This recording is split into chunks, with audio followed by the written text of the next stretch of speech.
It's Monday, February 17, and time for your Barbados Today morning news update.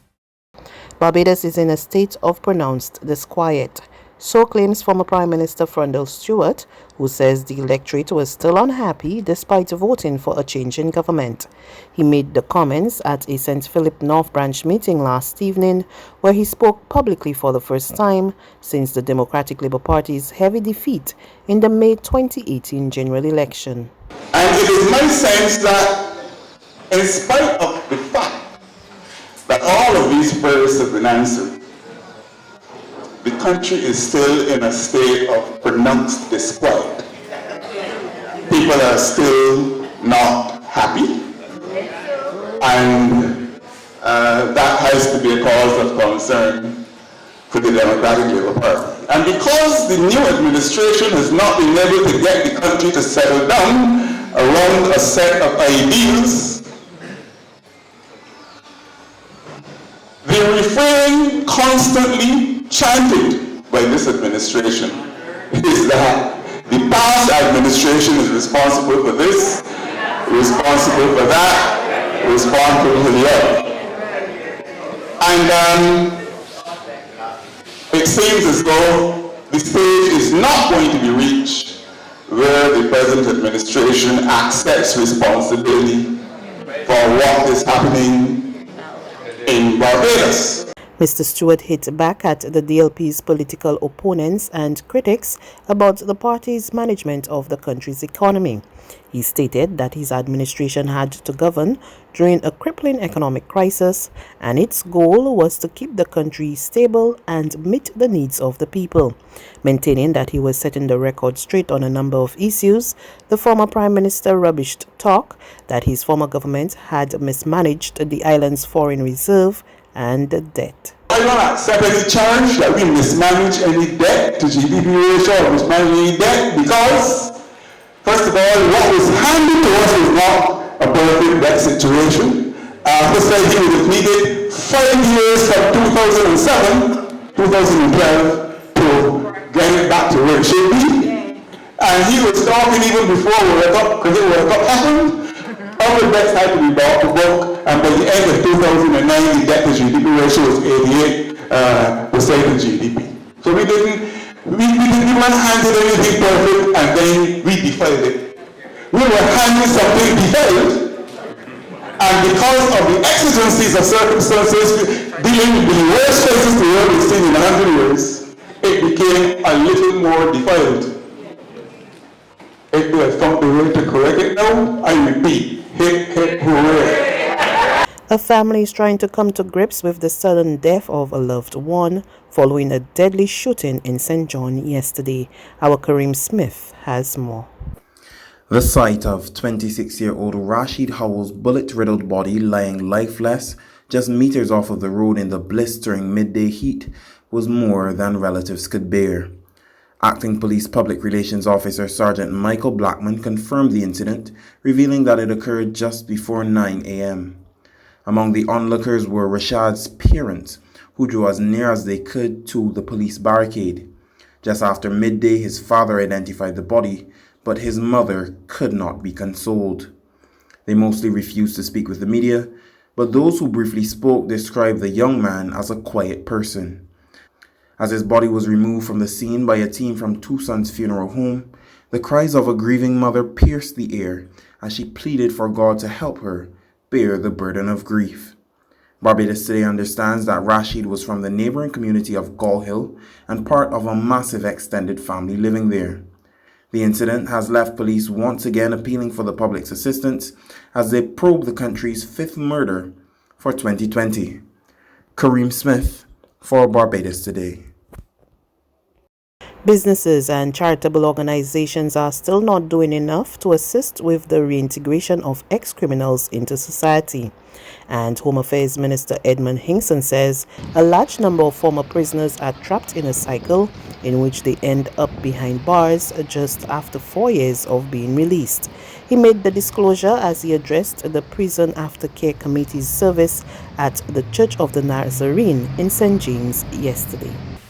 We have to look to strengthen our links between these type of organizations and business organizations as well as community service organizations in terms of giving everyone a stake in the rehabilitation and reform of those who have unfortunately come into conflict with the criminal justice system. Because we're all in this together. You heard the statistics I quoted earlier, and they're real. And the problem, it is not a problem for the prisons, or the problem for the Minister of Home Affairs, or for the government. It's a problem for all of us in this society. The National Housing Corporation will act speedily in fixing wells in the densely populated Wharton Christchurch housing area. The assurance from Parliamentary Representative Rand Strawn after a male resident almost plunged into a 70-foot well near his home. The 39-year-old tells Barbados Today he was taking out his garbage just after 10 yesterday morning when the concrete slab he stepped on collapsed. Luckily for him, the garbage can which he was pulling served as a balance beam and stopped him from falling in. He escaped with minor bruises to his hands, lower leg and back.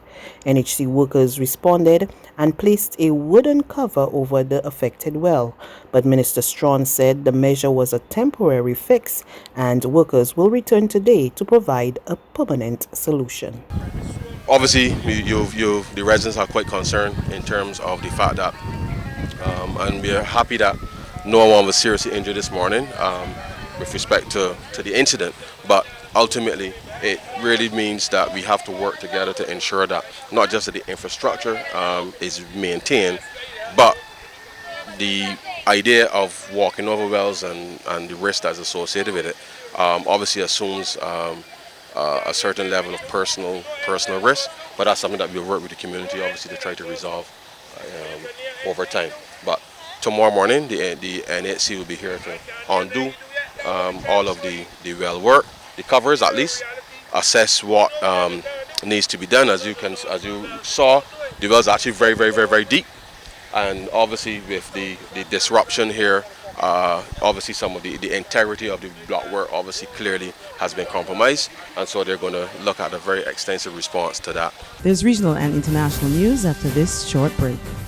It's Festive Friday at the Bridgetown Night Market at Pelican Craft Center. Kick off the weekend this Friday from 4 p.m. to midnight with loads of food, drinks, and entertainment. Get ready for Crop Over with the Rhythm Root Street Parade. Party like it's Kadooman Day on the street around Pelican Village with costume reveler, music, and more. It's Festive Friday. It's Festive Friday at the Bridgetown Night Market at Pelican Village Center from 4 p.m. to midnight. Admission free.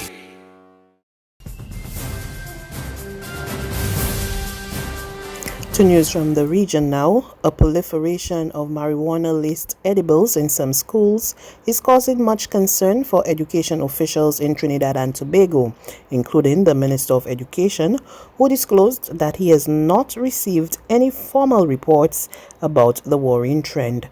We get more in this report from TV6 News. In the last week, 8 school children had to be taken to hospital for treatment after ingesting marijuana edibles. These incidents have been reported in the media, but somehow have not officially made it to the Education Minister. I have not received any such complaint. All I know about it is what I have read in the newspapers. So I'm again appealing to principals. Please make sure when these things happen, submit your complaints to us, to the school supervisor, and then we can deal with it on a holistic level. The Education Minister says children have been bringing weed into schools since he was a principal, and the tutor president concurs that it's nothing new. But now it is of greater concern. We would have had reports over the years of students bringing marijuana, alcohol, and other illicit substances onto the compound. Good? And we would have had to treat it according to the policy and the guidelines of the Ministry of Education. I think what might be disconcerting to the public is that now it might be more accessible to some persons at home, given the decriminalization, and therefore possibly the frequency. But Twitter does not have those statistics to back up that information. The Education Minister assures, however, that there is a framework in place for treating with such incidents. On the international scene, Reports say 2 planes carrying Americans from the quarantined cruise ship Diamond Princess have left Japan. There were some 400 Americans aboard the cruise ship, which has been held since February 3 due to infections from the new coronavirus. At least 40 U.S. citizens are infected and will be treated in Japan, even as China reported that the rate of new coronavirus cases had slowed. Well, 40 of them have gotten infected. They are not going to go anywhere. Dr. Anthony Fauci of the National Institute of Health on Sunday said that more than 40 Americans aboard the quarantine cruise liner in Japan tested positive for the coronavirus and would be undergoing health screenings before returning to the U.S. They're going to be in hospitals in Japan. People who have symptoms will not be able to get on the evacuation plane. Others are going to be evacuated starting imminently to Air Force bases in the United States. If people on the plane start to develop symptoms, they'll be segregated within the plane. So there's a very firm plan with this 747 that is going to take these passengers now who have been there. When you come back to the United States, importantly, they're still subjected to a 14-day quarantine. His comments came on CBS's Face the Nation just as passengers on board the Diamond Princess, including Americans, finally disembarked the ship at the Japanese port of Yokohama after being quarantined for 2 weeks. The Department of Defense said American evacuees who did not test positive for the virus would be flown to either Travis Air Force Base in California or Kelly Field Lackland Air Force Base in Texas, where they will be quarantined for another 2 weeks. That's news, but for the very latest, visit us at www.barbadostoday.bb. You can also subscribe to our e-paper, email updates, or like us on Facebook, and sign up for our breaking news alerts via WhatsApp. We're also on Izumi Media in bus terminals, as well as screenplay at supermarkets and gas stations near you. And you can also hear us on Mix 96.9 FM and Capital Media HD 99.3 FM.